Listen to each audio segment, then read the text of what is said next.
Welcome. My name is Chaumtoli Huq. I'm the editor of Law at the Margins. Law at the Margins is a nonprofit law and media organization. Our mission is to uplift and amplify issues of social justice that are happening around in the United States and around the world. Our aim is by lifting up stories and activism and organizing that's happening on the ground, we can learn and support each other's struggles. Today, I'm really excited to have a discussion around closing youth prisons. We had a similar conversation about a year ago with Youth First Initiative, Mishi Faruquee. There with Mishi as well as Nell Bernstein, set out the case for why prisons for kids should be closed.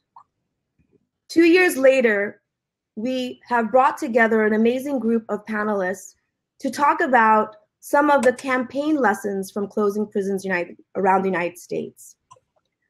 Let me introduce you to some of our panelists today. The format of today's webinar will be that we will hear from each of our guests, and then we will open up to a Q&A.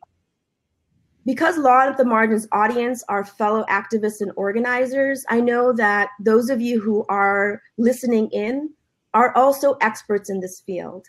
So join me on the side as I chat with you, share with us your work as well, and so that we can bring in your work around ending youth incarceration into this conversation. We're also will be tweeting hashtag No Kids in Prison. This is a hashtag started by Youth First Initiative. The program will be recorded, and you're welcome to share with your colleagues. So just to introduce you very briefly, our guests in the order of the speakers. First, we have Mishi Faruquee, who is the National Field Director of Youth First Initiative. In her capacity at Youth First Initiative, she supports state-based campaigns by providing technical assistance and training and strategy support. We have joining us also is James Williams. James is the field organizer, and as you can see, he's literally in the field joining us with the New Jersey Institute for Social Justice. He's going to talk to us about the campaign to close prisons in New Jersey. Also, we have with us Hernan Carvante, who's the National Youth Partnership Strategist for Youth First Initiative. He manages the Youth First Leadership Program. One of the main thrusts of today's webinar is actually to involve youth leadership in this campaign to close youth prisons. And so Hernan will be sharing some strategies for organizations to cultivate and ultimately have youth lead this movement. Finally, but not least, we're really excited to have Crystal Saruya, who is a youth advocate. She is also, I believe, sort of gone through a program called the Youth Advocate Program she'll talk to us about. Both Hernan and Crystal will share their own personal experiences with the juvenile justice system and now as leaders and how to integrate youth leaders into the movement. So with that, I'm going to give the mic to Mishi.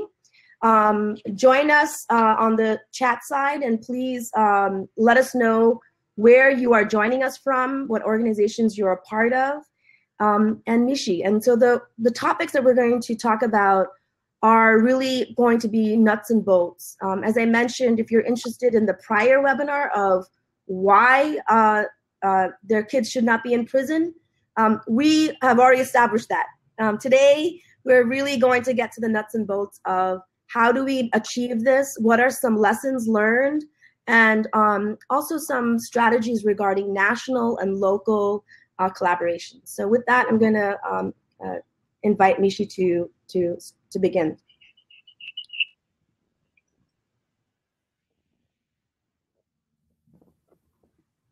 Oh. Really excited to have this conversation. So as Chaumtoli mentioned, today we want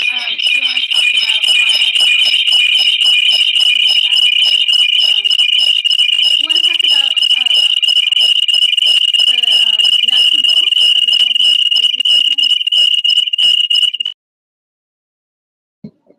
Can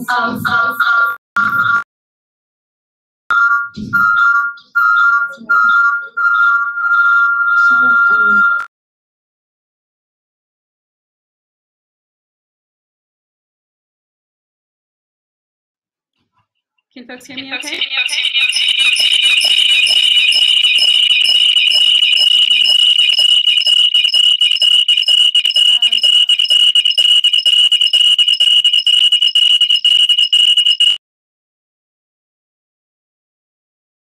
Hernan and Crystal can log off, and then while you speak.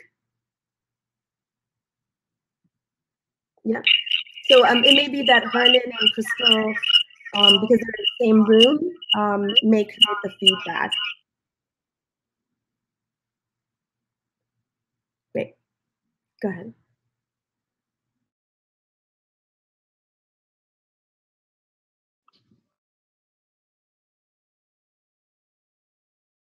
On the margins.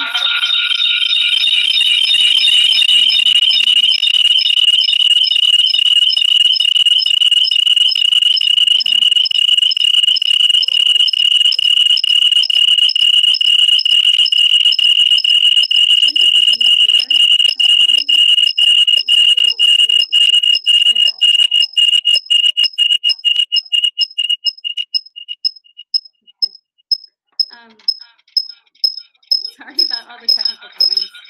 So, Youth First is a national project. We're not an organization, so we are a fiscally responsible project. Can folks hear me okay?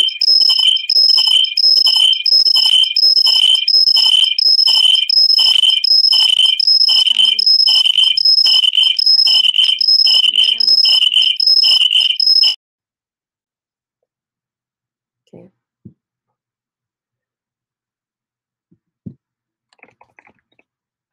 Yeah.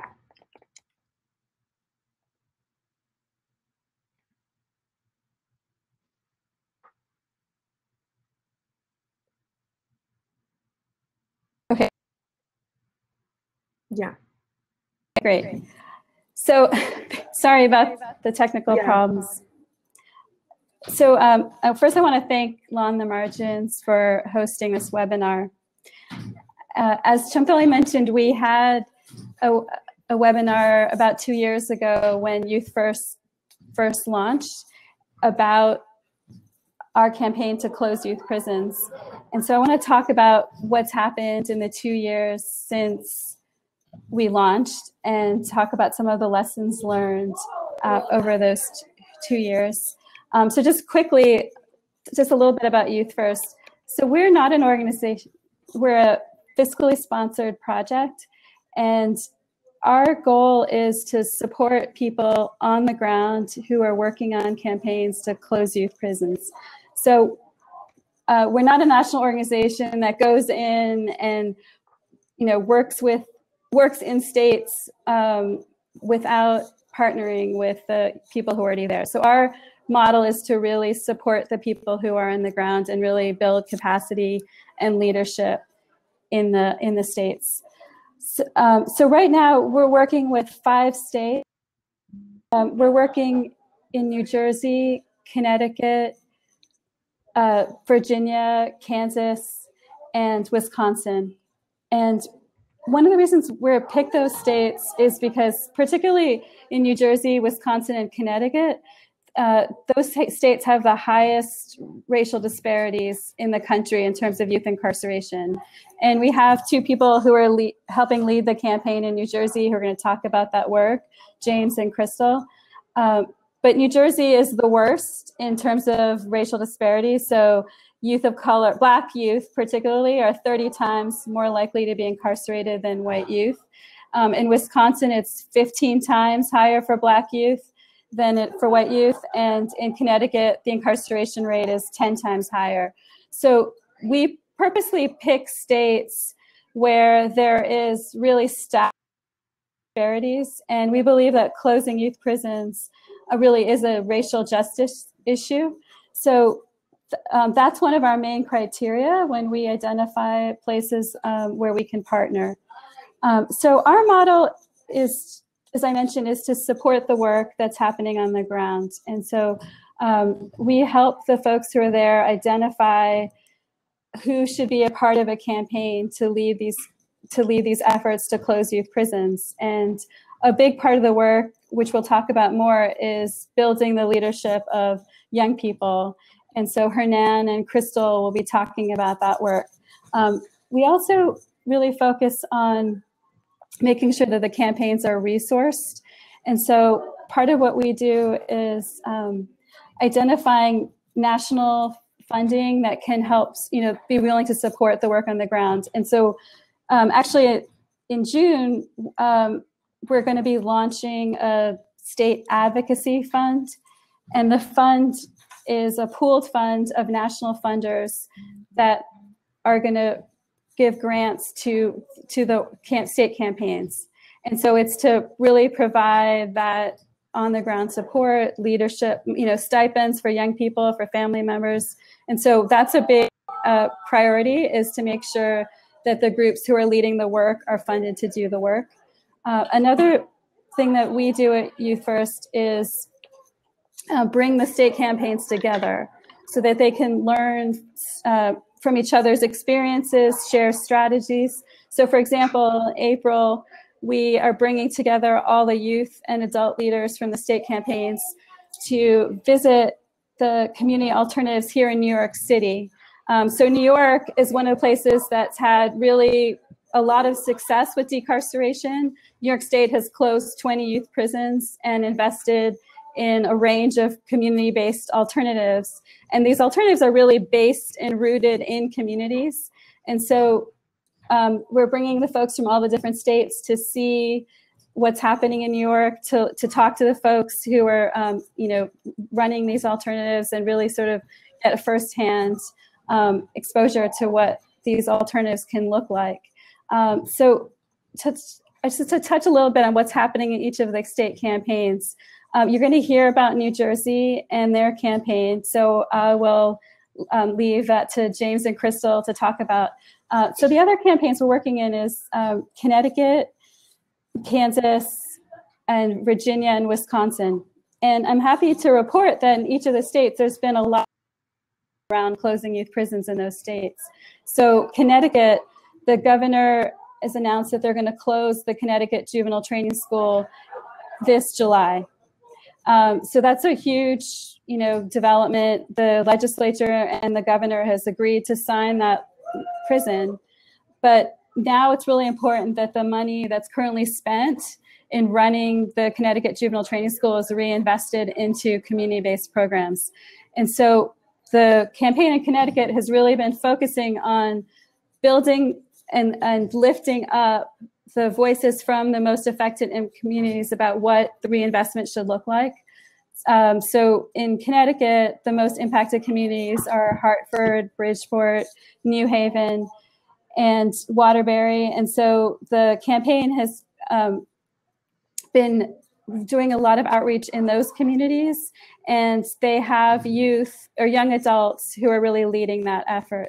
And so Connecticut is really focused on that reinvestment that needs to happen to make sure that once that training school is closed in July, that young people are going to be in their communities and having the supports and services they need in their communities.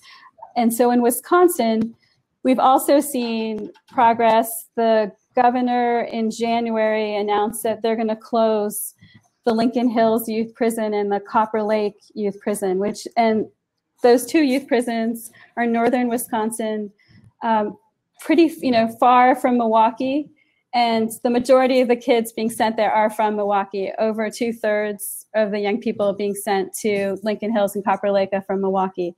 So the campaign in Milwaukee is called Youth Justice Milwaukee, and they launched last year and has called for the closure of Lincoln Hills and Copper Lake. And it was there was a lot of news coverage of the horrific conditions at Lincoln Hills. There was really abuse happening of young people.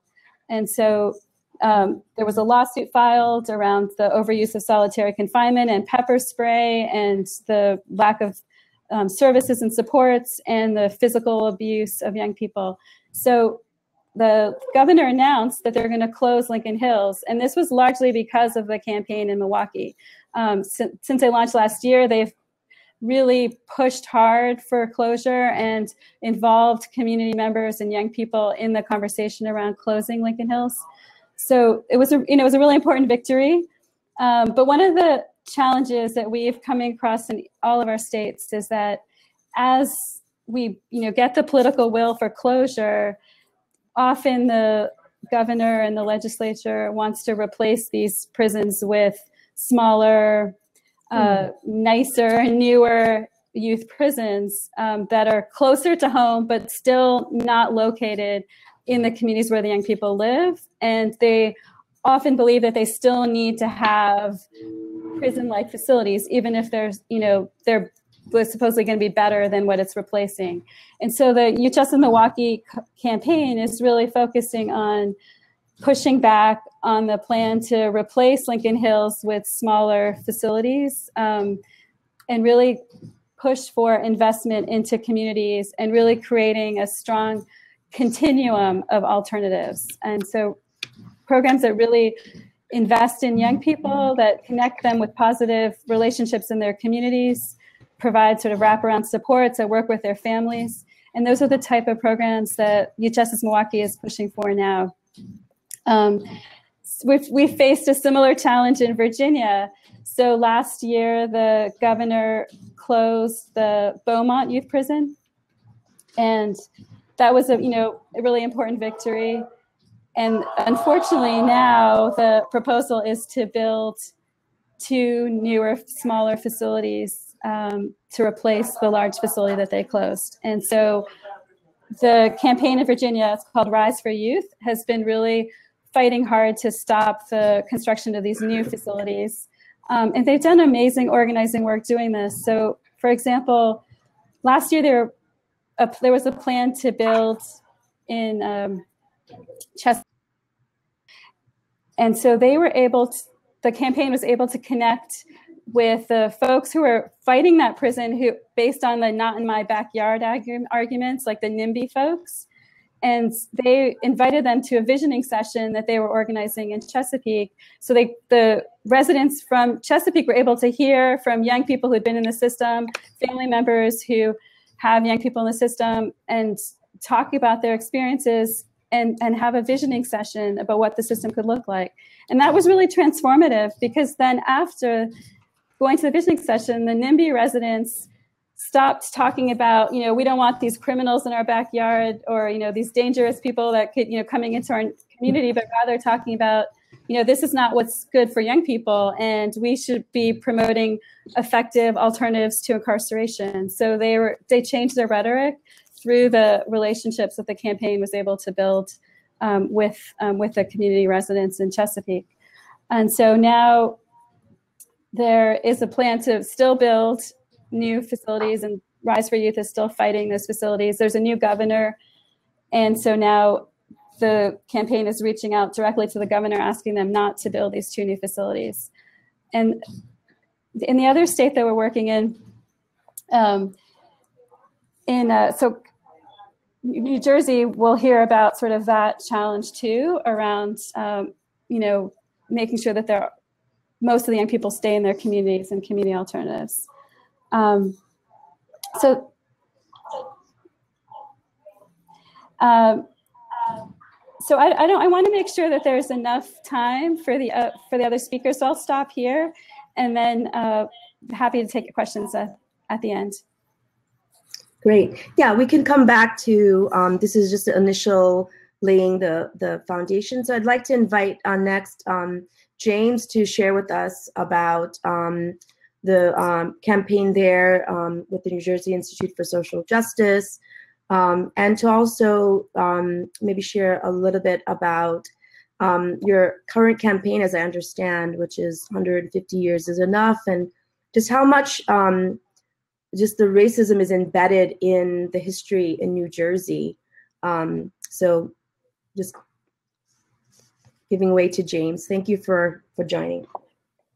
All right, can everybody hear me? Are we good? Mm-hmm. All right, I'm James Williams. I'm the field organizer. Obviously, I am in the field. And we work on, and the title of our campaign is 150 Years is Enough. We launched our campaign last June for the 150-year anniversary of the facility here in New Jersey called Jamesburg. That is the oldest secure facility here in the state. So we launched our campaign then. Massive support from all across the state, all across the country, to support the closing.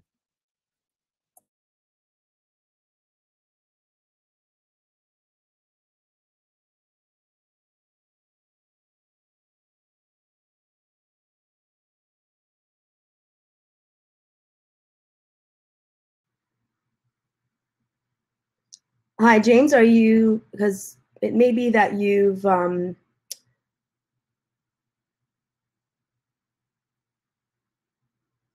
hello? Have you lost? 1 second.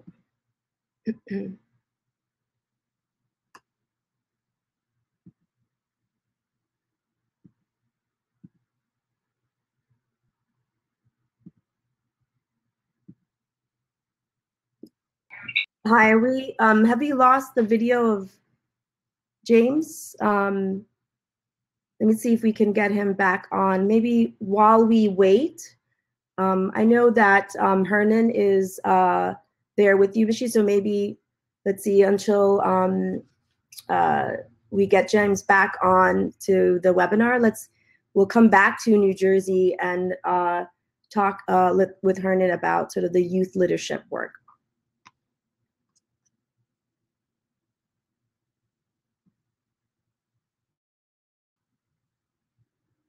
Great. Just unmute the mic. Great, welcome. Everyone hear me?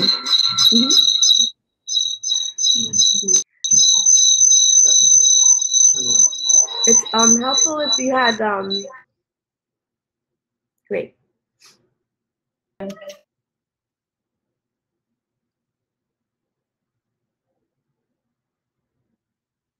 Yeah.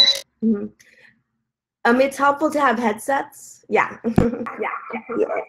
I'm just gonna do headsets. Okay. Can everybody hear me now? Perfect. Yes. No. Hi. Sure. Chaumtoli, can you hear me? Yes. Perfect. Yeah. Perfect. Okay. Perfect. So, hi everyone. My name is Hernan Carvente. Millennial, and so the tech problems, we know that's a real first world generation thing now.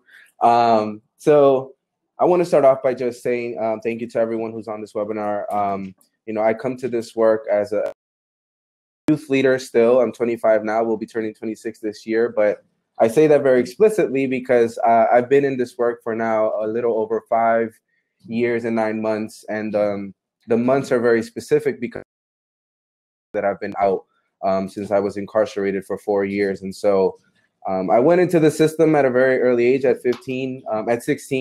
I went in for the crime of attempted murder. And while I was in prison, I had an opportunity to get my GED, get some college credits, and ultimately get involved with this college program that really helped me develop my leadership abilities while I was in prison. And so I became a staunch advocate for myself while I was in there, and really try to help many of my peers while I was there. But upon release, even with 57 college credits, a B-class felony conviction, and so many different supports, I struggled a lot to get back on track and to do what I needed to do for myself. And I also had a daughter when I came out who was 4 years old. And so I realized that all of these different barriers that I was experiencing weren't just barriers that I experienced on my own. It was barriers that others also were facing. And so I made it my mission to really become a voice for others who were voiceless at that time, and to really empower my peers around me to serve as the speakers and as the voices of knowledge for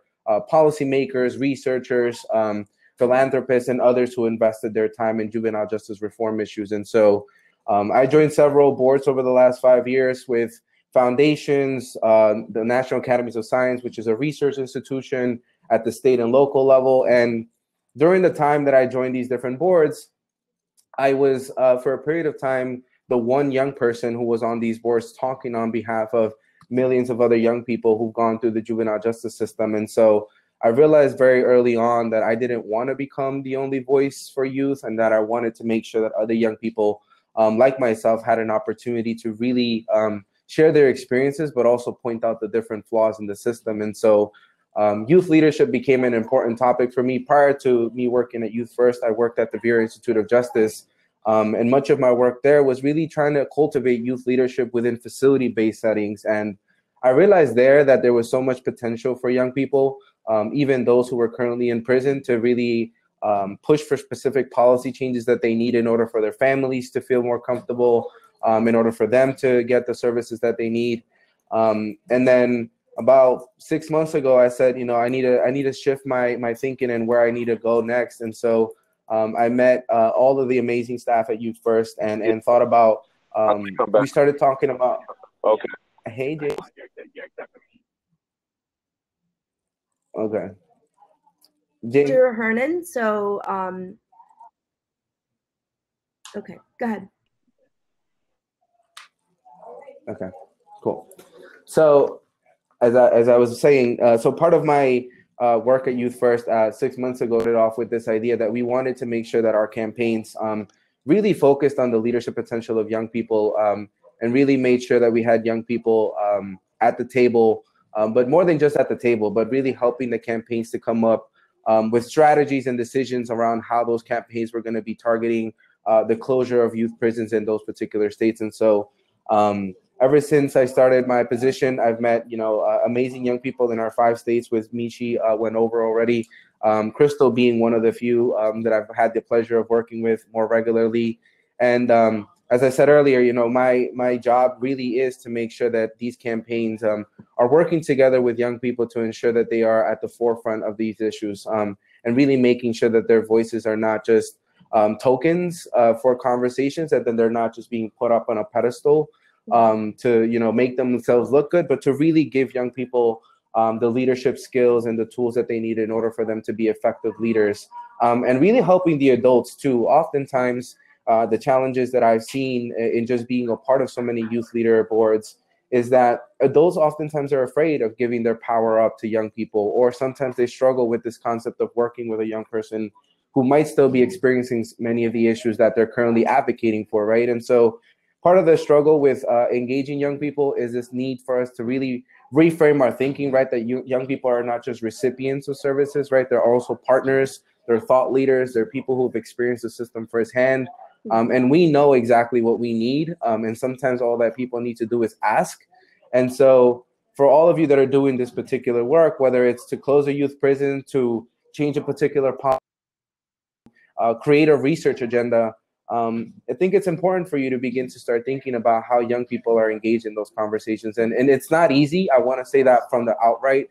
It's not easy to work with young people because, again, they come with a bunch of opportunity and challenges at the same time, right? And so some of our young people come with a lot of trauma. Some of our young people already are skeptical of adults and really whether or not adults want to help them or use them in some way. And so part of it is that there needs to be a culture that needs to be cultivated in the youth justice movement, where we're no longer seeing young people again as that case file, but also as, again, that opportunity for us to keep other young people from becoming a case file. And so some of the things that I could really start sharing now, but for everyone on the webinar, as we continue to think about what youth adult partnerships look like around the country, it's important for us to honor the space that we've created for young people, right? We want to have leaders, but we also have to understand that young people come with a lot, and that they need that support and that help, and that we, the adults in this movement, need to create that space in order for them to have those supports. And so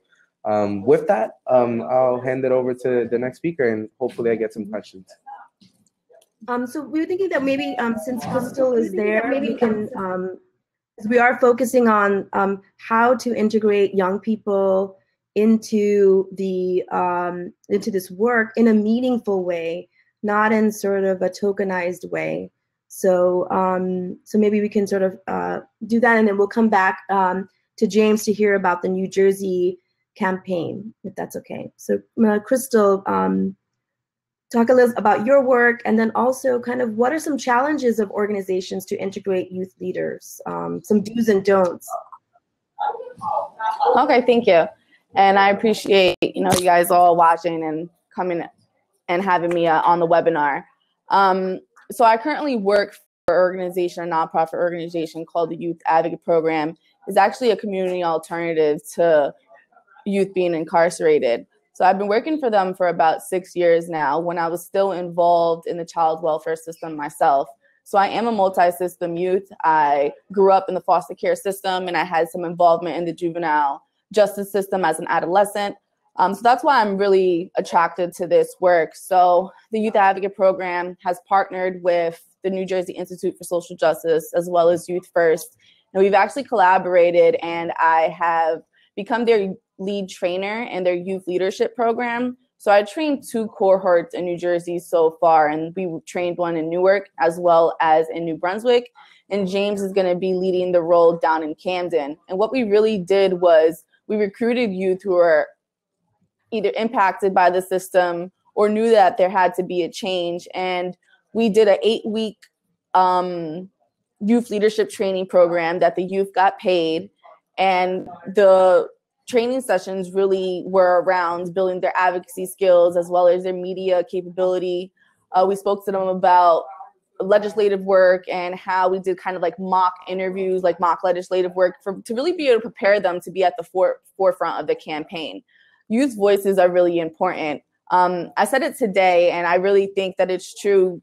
Youth are really the experts when it comes to this, because they're the ones that knows what didn't work and what could potentially work for the system. So the youth leadership program that we did, we graduated altogether about 25 to 30 youth. We have another 12 youth that we're going to be training down in Camden. And it's a state effort. We're going to, we're building a team of youth to be able to learn about these efforts and be able to advocate for themselves about the injustices that they see going on.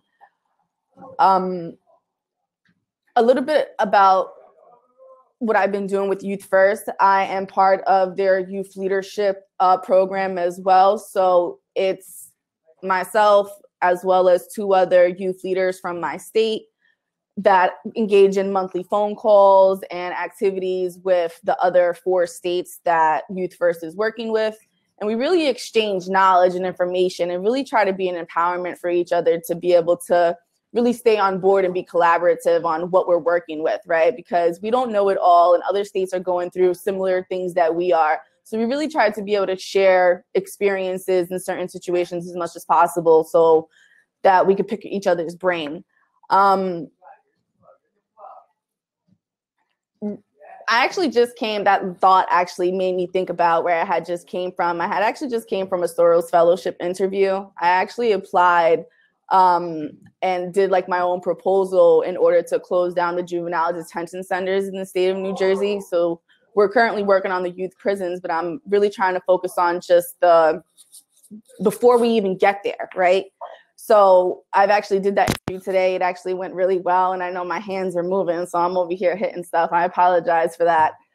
So, my work really is around the juvenile justice system and child welfare system and really taking youth voices in consideration, right? Youth really needs to be at the forefront of this campaign, like I said. And it sometimes, like Hernan said, there are certain challenges, but it's a really great opportunity to have youth at the table to engage in these conversations. Some of the challenges that we have experienced, since you wanted me to go, some of the challenges is youth they have lives and they're having their own challenges in their lives as well. So what we have done in New Jersey is, not just focus on, the youth being part of the campaign, but really taking a step back and looking at the youth for who they are and what problems they're facing, whether it's searching for jobs, whether it was clothing, whether it was, getting help in an educational field. We really took a step back and started looking at the youth and their problems and really tried to address that first before we expected any type of commitment from them within our organization or within our campaign. So that is definitely one of the recommendations that I give for when working with youth. Also, their traumatic experiences as well. That's something you have to be able to keep in mind and engage them in conversations and be able to prepare them for what they're really walking into.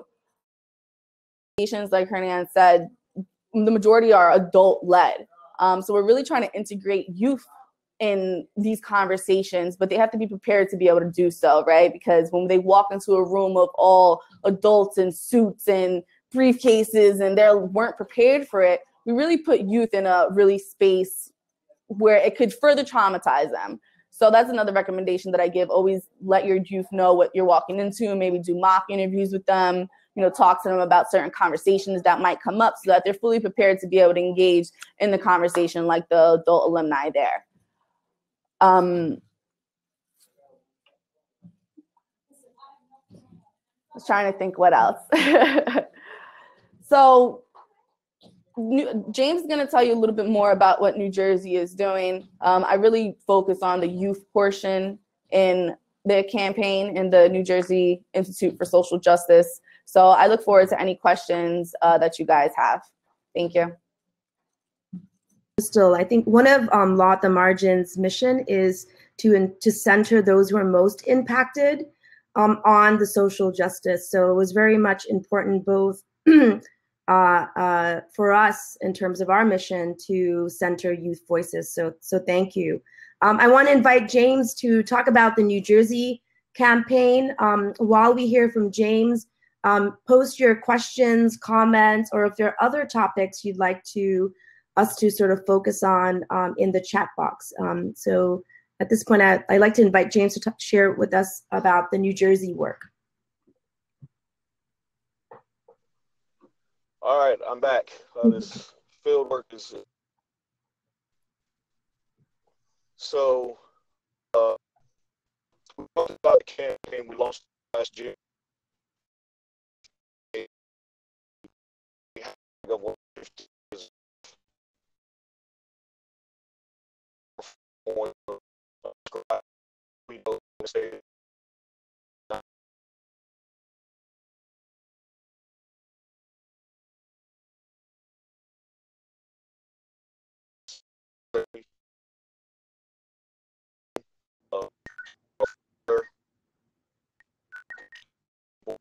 Being facilities, of 250 young only 10 women. Racial justice issue. This cost $8 million as opposed to $8 million program. Crystal highlighted works for the program that actually directly with young people, whether it be through or intervention. New Jersey is spending $250,000 a year here in the state of New Jersey. So we understand that the money is there to invest in young people, but we have found a way to only invest in incarceration. So we know that there are funds, there are possibilities, there are alternatives to incarceration, but the state has failed to take that step to actually. New Jersey also has what I find to be the most deplorable rate of all, close to about a 70% recidivism rate. So when you think about that, we understand that this system doesn't work. We're seeing these young people the system as either a youth or an adult offender. So we have to find a system. We have to find a way to the needs of the young from the impacted areas that they're coming from. Most of the youth in New Jersey are coming from areas, Trenton's, Camden's, Newark, Patterson, Atlantic City. So they're coming from these highly urbanized areas where the societal resources are very, very limited. And because of that, these young people find themselves involved with law enforcement at once in their lives where the resources were there in the community, and people wouldn't have that particular involvement. Talk about our youth leadership program for youth, and that point, not exploit them.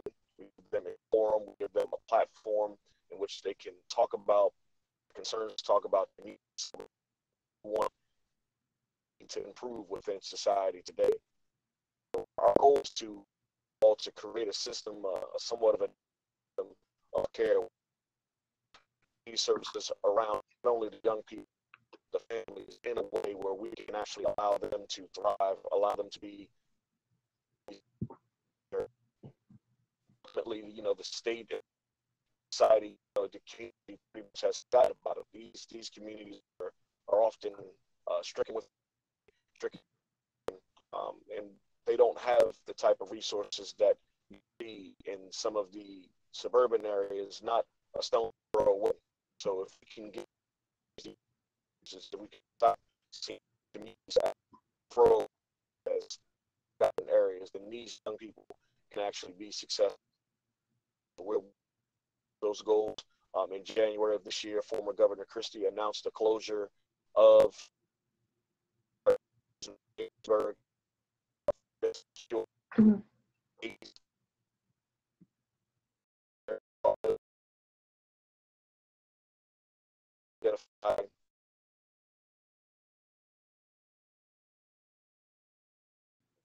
Is it, James, is it possible to get closer to the mic? I don't know if it seems a bit hard to hear on my end. Sorry to interrupt.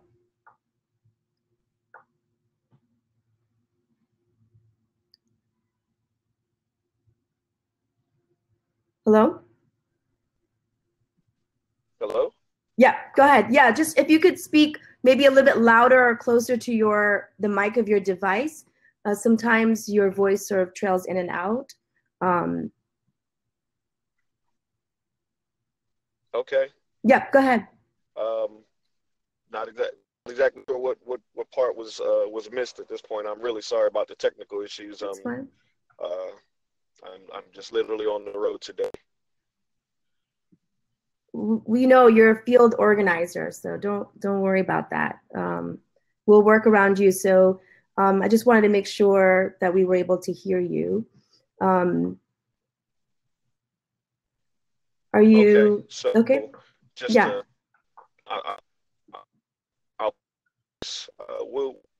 We've made a lot of headway in our campaign. Former Governor Christie announced the closure of 2 youth prisons here in the state of New Jersey, Jamesburg, and our female facility, Hayes.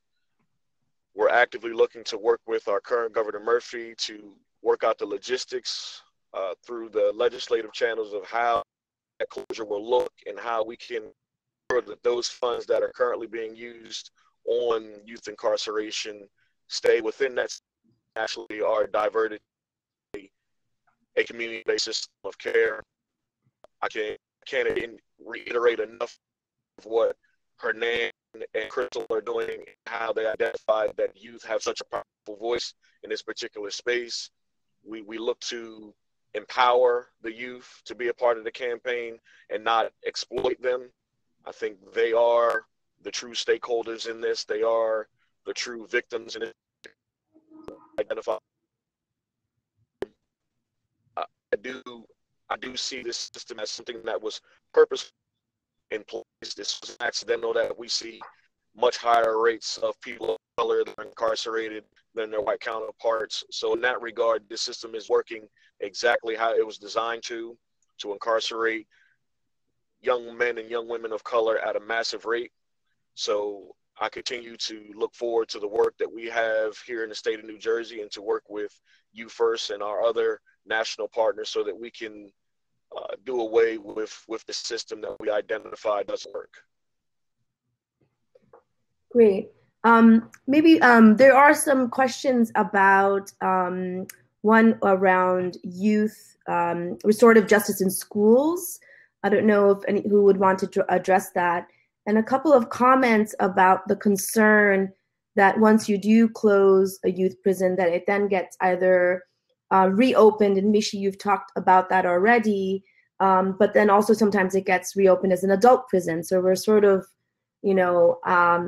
shifting kind of the problem around. So those are two comments or themes that I'm seeing on the thread.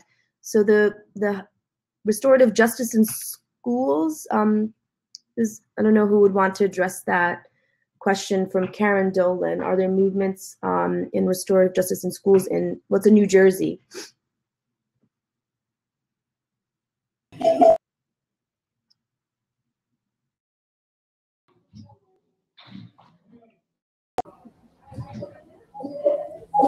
So, can you hear me okay? Sorry.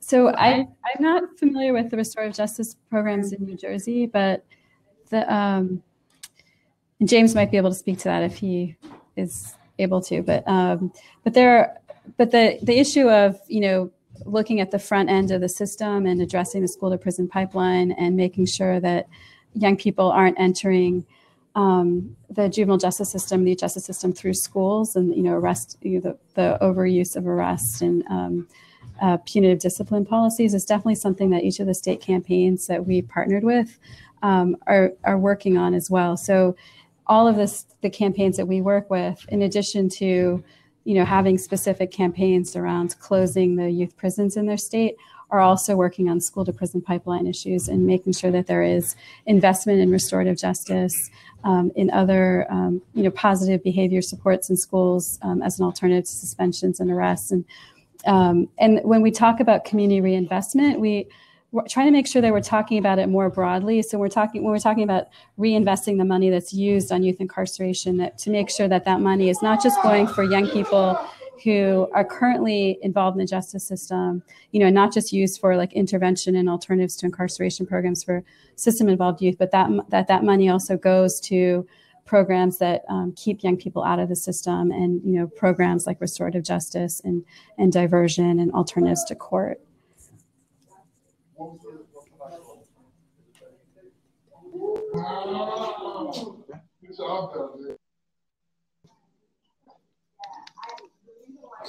Can everyone?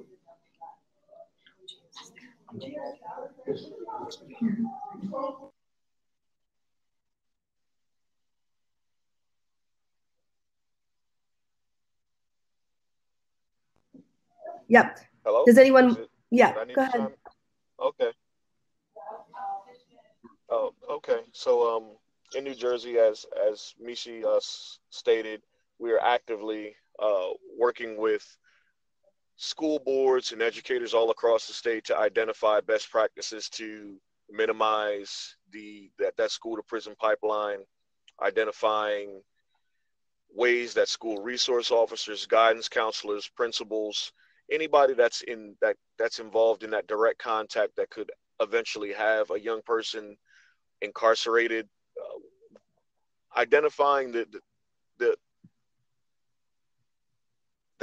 point of failure, that root cause analysis that may lead a school to refer a young person to law enforcement as opposed to some therapeutic or rehabilitative conflict resolution type measures that can be done within the school.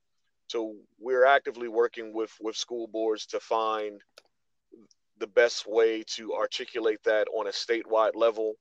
Many of the schools have a myriad of different issues.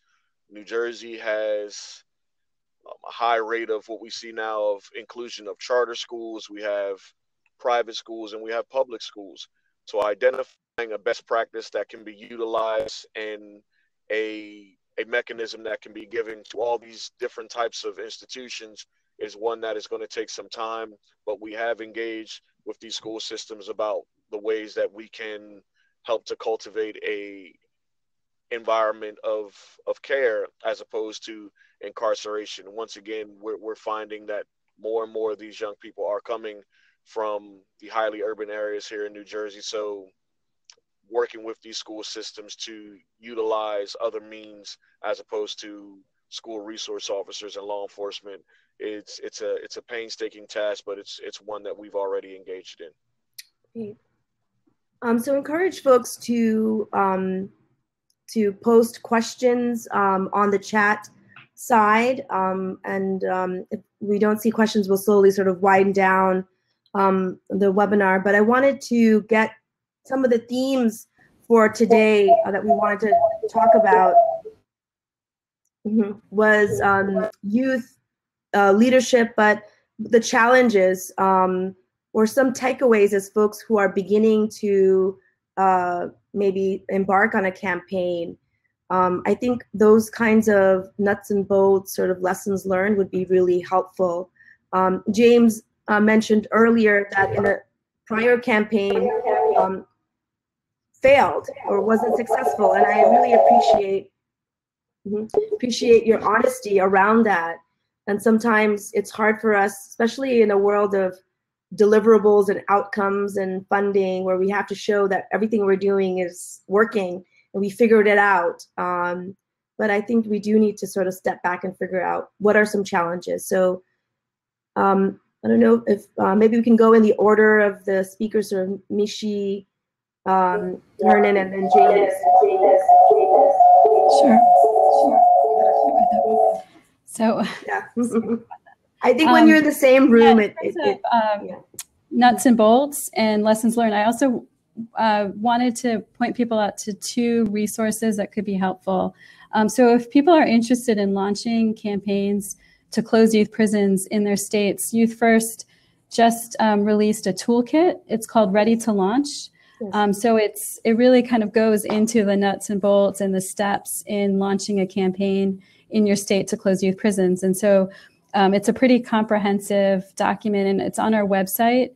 And in addition to the toolkit, we also have supporting documents. So, examples of campaign plans that each of these state campaigns have developed. If you want to look at a sort of a campaign plan from a state, other documents around how to, raise resources, how to do a press conference, and when you're doing a campaign launch event, what are some of the things that need to go into that event? So it's very, it's very sort of nuts and bolts and a lot of resources. So I wanted to mention that if people wanted to check that out on the Youth First website. And in terms of lessons learned, we also have another document called Breaking Down the Walls that looks at successful campaigns to close youth prisons in 6 states. So it looks at campaigns to close youth prisons in New York, DC, California, Mississippi, Louisiana, and Ohio. And so those campaigns were successful in closing youth prisons, but they also, learned some hard lessons along the way. And so that document presents some of them. And I think one of the things, and I touched on this earlier, is that, one of the big sort of challenges is, this is really a long haul effort to close youth prisons, because we're really talking about a whole sort of paradigm shift around the way that people treat young people who come in contact with the system. It's really trying to shift away from this paradigm around sort of custody and control and punishment, and really looking at sort of what young people need, and developing positive relationships and supports and connections. And that takes so it's a long haul effort to change, policymakers, legislators, thinking around that. And so we are very honest with people when we talk to them about, like, if they're interested in starting campaigns, we say, this is a very long-term effort. You have to be in this for the long haul. Like, you can get some quick wins, but those wins aren't always sustainable. And so you really have to think about, how are you sort of shifting the thinking and sort of the public understanding around young people. And so there's a lot of long-term sort of work that needs to go into that. And so the report, Breaking Down the Walls, kind of gives some examples from those states. And one of the successful ingredients that we've, and we've talked a lot about this a lot today, is that the campaigns that were successful in shutting down youth prisons and reinvesting into community alternatives were campaigns that had people who were directly impacted at the forefront and in the leadership of those campaigns. So all of the campaigns I mentioned, there was young people and family members who really were the leaders of those efforts. And so, but there's definitely challenges to that. And, Hernan and Crystal and James touched upon that, but it's really, one of the things that's, we see that's really challenging is that there's professionals who are paid to do the work, have it as their full-time jobs, and they get salaries, but then the young people and families are expected to do this work on top of all their everyday responsibilities that they have in their lives. And there's often not a lot of funding to support the leadership of the people who are directly impacted. And so that's one of the things that Youth First is really, we're very aware of, and we're really trying to push funders and people to say, like, you need to be supporting the young people. You need to be making sure that they're getting paid for their work. You know, the expectation is that that young people are supposed to just come to meetings, even though, you know, that they're not, you know, that they're not getting paid, whereas the people who are, you know, staff are. And so that's a dynamic that we're definitely trying to shift. But that's been a challenge. It's been a challenge to get funders to invest in leadership of young people and family members. And then I think another challenge is that, you know, I was talking about sort of this paradigm shift. Like, what we've seen is that as youth incarceration has decreased, the disproportionality has increased. And so racial disparities has actually increased over the last 15 years as the number of young people in prison has decreased. And so there's been like a huge decrease in the number of young people incarcerated. It's decreased by more than half in the last 15 years. But over that period, we've seen the racial disparities increase. And I think partly that's because, you know, I mean, there's a lot of different reasons for that. But I think one of the reasons is that when we look at who's being diverted from the system, like the first young people who get diverted from the system are white youth. And, you know, and so you'll see like much higher diversion rates for white youth than youth of color. And so that's one issue. And so like there needs to be a whole shift in terms of like you know, when we're talking about reinvestment, the reinvestment really has to be about really investing in communities of color and making sure that that money goes not only to, you know, as I said, alternatives to incarceration or, you know, even diversion programs. It really goes to all the things that communities need to support young people and families. So it needs to go to things like housing, it needs to go to things like education, and there has to be the political will to make those the really significant investments in communities of color. And that's been a challenge to get those investments. James, I don't know if you wanted to add in terms of campaign lessons regarding, you know, I think maintaining these campaigns are hard. There's also, maybe James just have to reconnect, question about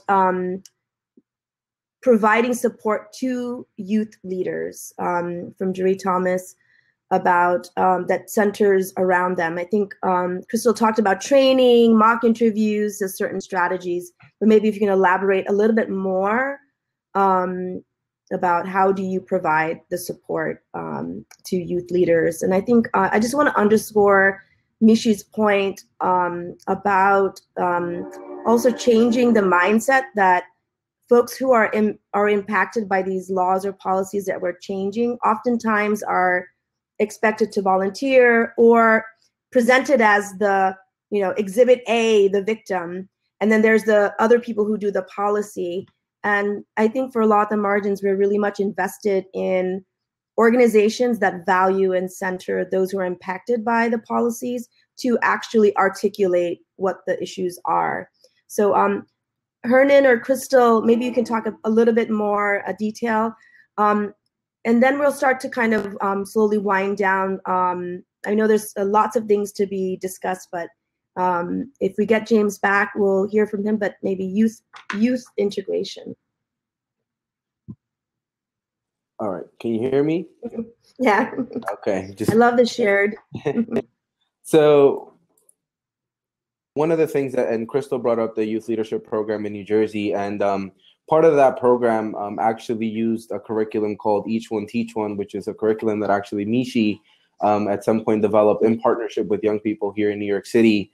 And what we basically realized was that everybody always looks to what young people need in order for them to be actively engaged. And Each One Teach One is really interactive in the way that it teaches particular skill sets around legislative advocacy, how to tell your story, racial disparities in the justice system, a juvenile justice 101 crash course, and really also how to take a issue or a particular topic that you want to go and like really run through the specifics of going from it being an issue to putting together a campaign and agenda around it, and then mock basically all of the activities that would take place with different legislators or people who are in power who could essentially shift that thinking. And so part of that training, again, is offered to the young people in New Jersey. Some of our other states have also taken the Each One Teach One curriculum and sort of cultivated it so that it fit their young people's needs.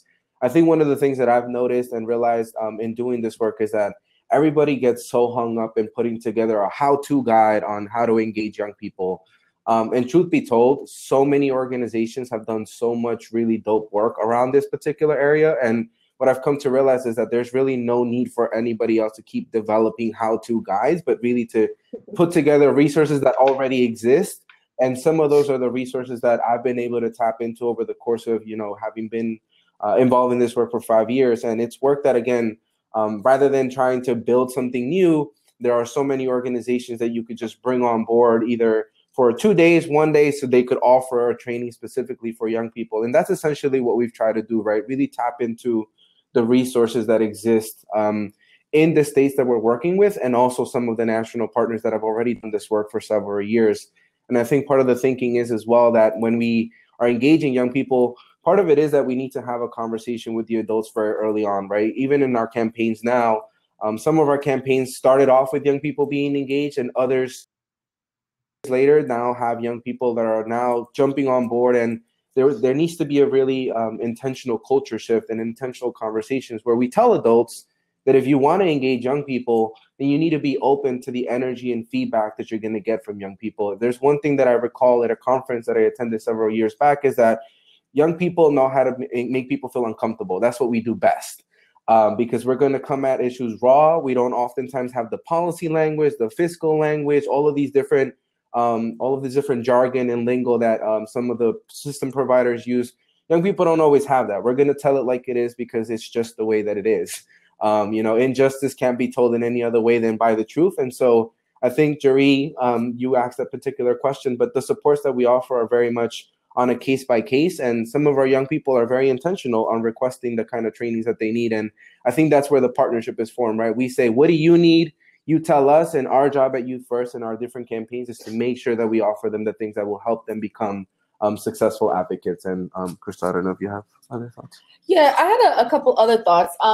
Specifically for me, I started off in the child's welfare field. I just started in the juvenile justice field when I became involved with the New Jersey Institute for Social Justice as well as Youth First.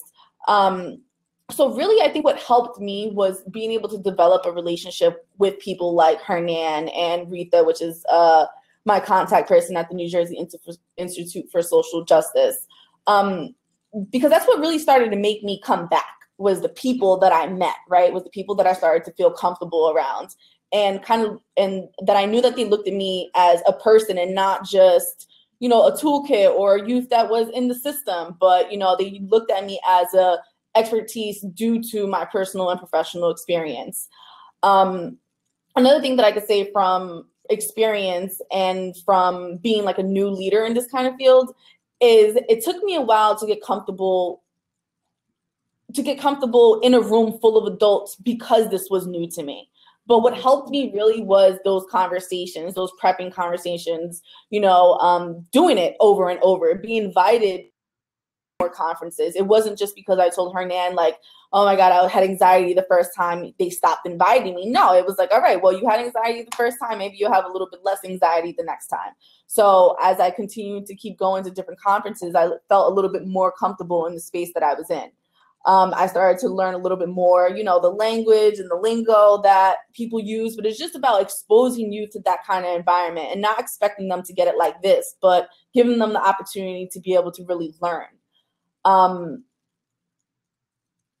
Another thing that we did in New Jersey to be able to promote the youth leadership is two of my youth leaders from my Newark cohort, they became interns for the New Jersey Institute for Social Justice, where they receive ongoing support and they get charged with tasks that are youth friendly. So specifically, one of my interns, his name is Logic, he just partnered with an organization called Them Cloud Kids in New Jersey.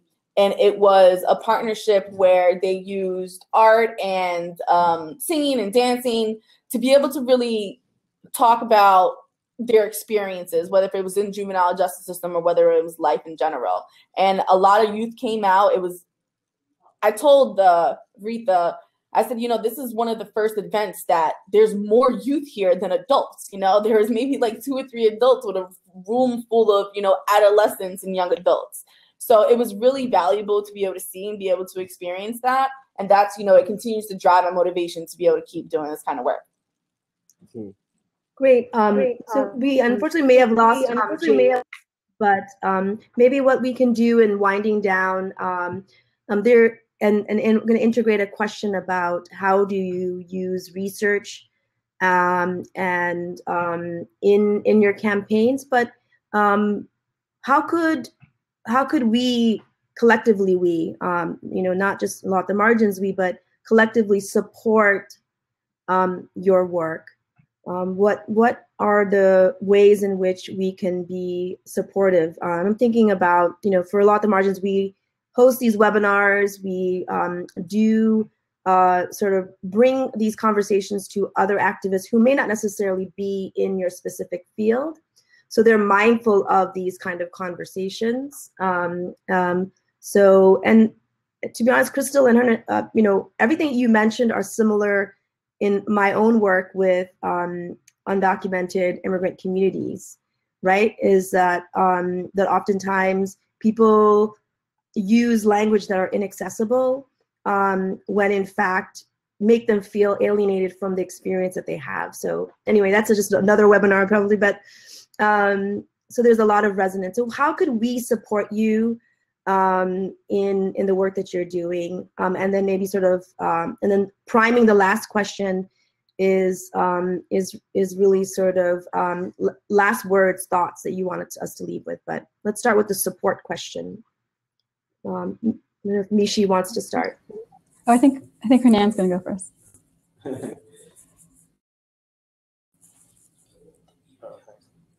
Here we go. Oh, there we go. Can everybody hear me now? Okay, so I think the way that people on this webinar could really support us at this time is, one, we just shared the links to some of our reports. Take a look at them. Make sure you, if you have any questions, reach out to us and really connect. I think part of it is I don't really know who's in the audience. I know that there are some activists. I know that some of the people here are also working in foundations or also working in systems reform. And so I think the support that Youth First needs is just people to become more actively engaged in these conversations and really start learning about what the youth prisons in their particular states look like. We don't know what we don't know, right? And so if you don't even look up what the facilities in your own backyard look like, then you might be missing out on the fact that young people are being treated in some really harsh and punitive ways and that nobody's doing anything about it. And so the Ready to Launch toolkit that Mishi shared earlier, that's something that you can use to just pick up and go and start your own campaign to close a facility. And I think part of it is, we need more people involved in this. In order for this movement to grow, more people need to get involved. And particularly for the youth leaders that are coming on board into this work, we really need them to get the support that they need. And so for everyone on this webinar, I would really strongly encourage you to begin to think about how you might be able to include young people in your work, because it's no longer just about engaging young people. We used to have this lingo back in the day of like youth engagement, and that everybody wanted to do youth engagement. And that might have meant a focus group, might have meant engaging them in one panel conversation or having them at the table one time and then never re-engaging them again, just getting their feedback just that one time. And so I think what we want to do from here on out, and what I encourage everybody to do, start using this youth-adult partnership language, which is really pushing us to no longer just think of young people as that one-time engagement, but as that long-term partnership in order for this movement to really grow and work to what it's trying to achieve, which is to move away from prisons and to use community alternatives to help our young people. And so let's start engaging more young people in this conversation. Let's make this a nationwide movement. Let's not just have these little sparks of light in one state where young people are doing amazing work there. Let's get young people engaged all around the country, because I think we need more of that. And the adults need to support that and need to support that in a way that's not, again, having young people as a token, but having them as their actual partner and as the faces of this movement moving forward. So those are some of the thoughts that I would have. I mean, I was going to say the same thing as Hernan. He just like took the words right out of my mouth. You know, it's really about having those ongoing conversations with the adult partners, but also with youth themselves, right? Letting them know that they really do have a voice, because sometimes, you know, we all have templates of certain things. And if youth voices have always been limited or stifled, and they felt like they haven't been able to speak up for themselves without encouragement from their adult partners, you know, it's going to be less likely for them to feel like they can advocate for themselves, or that they will actually be able to make a difference. So it's just really that communication portion. It's really a really big aspect. But also, you know, like I said before, is just, you know, looking at a youth for a youth, you know, and as a person and not just a token, and really taking their concerns and what they're going to into consideration. You know, we can't expect people to, or youth to attend, you know, webinars and attend conferences in DC or whatever the case may be if they're still struggling to find a job that, you know, is going to feed them, right? So, or clothe them. So just, you know, be thinking about, you know, our youth and their needs. That's what I would just say.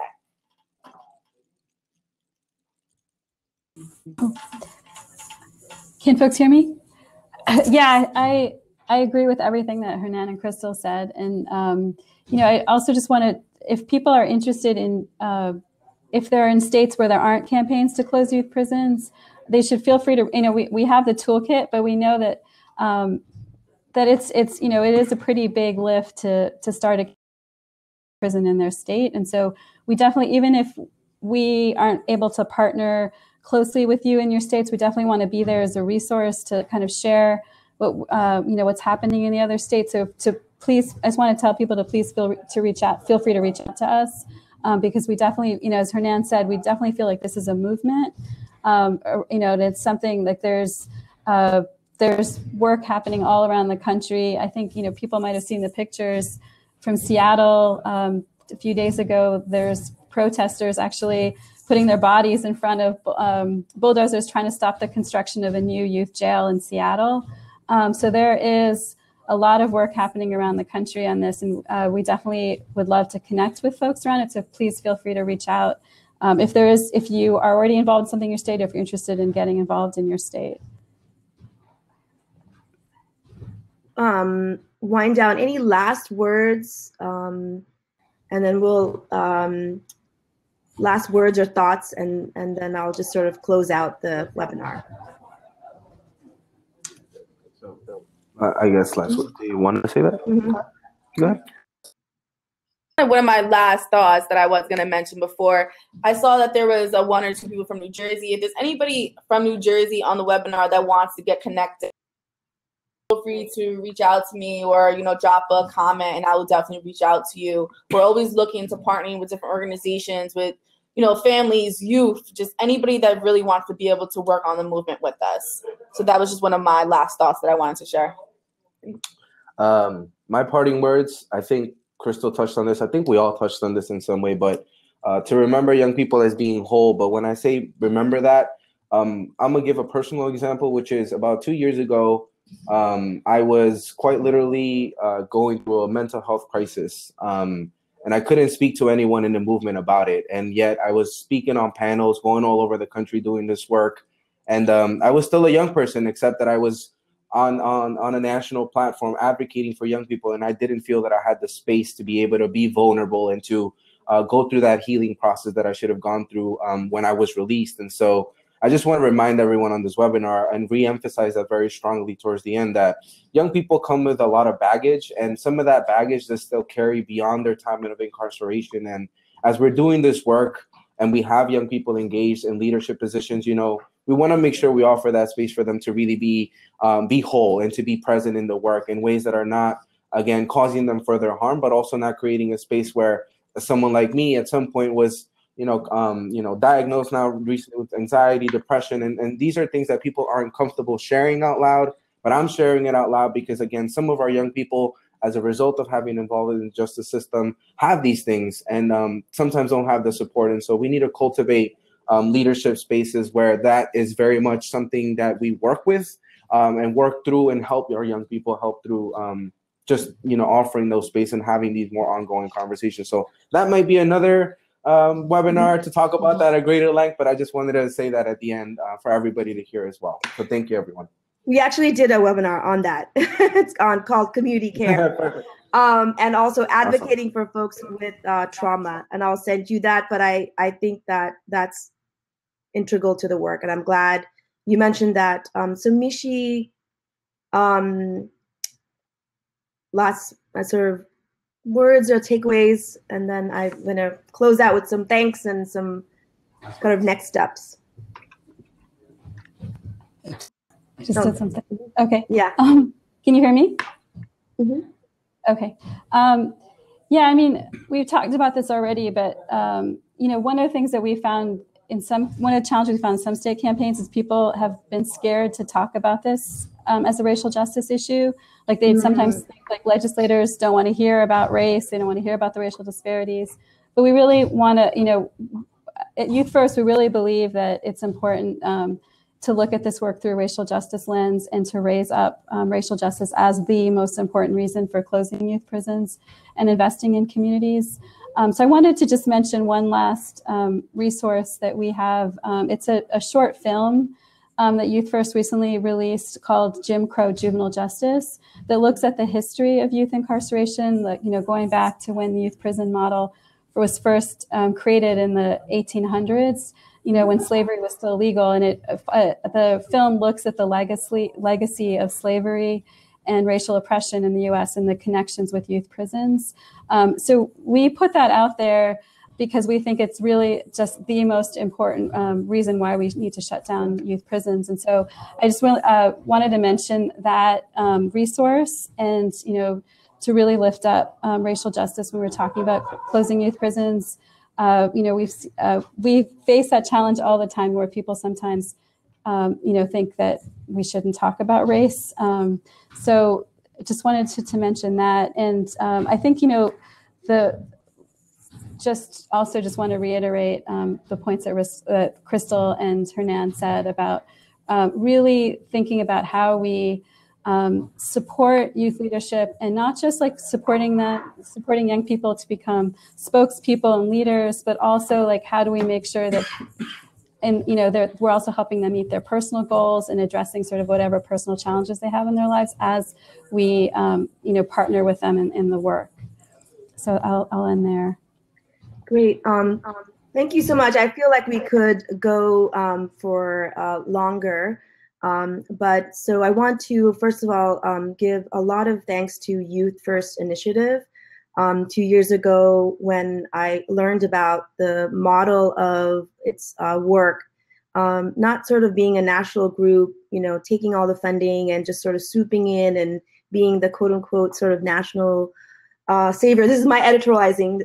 You know, I really respect and admire the model and also the commitment to center those who are most impacted, but not in a way that's instrumental, you know, meaning let's get youth into the policy rooms, but really how they're impacted in their day-to-day. And so I want to first thank Youth First Initiative and New Jersey Institute for Social Justice for both co-sponsoring this webinar and thinking it through. Of course, to our wonderful speakers, Mishi, James, who's probably now organizing. The challenges of getting organizers is that you can't get organizers, or you get them en route, and Hernan and Crystal as well.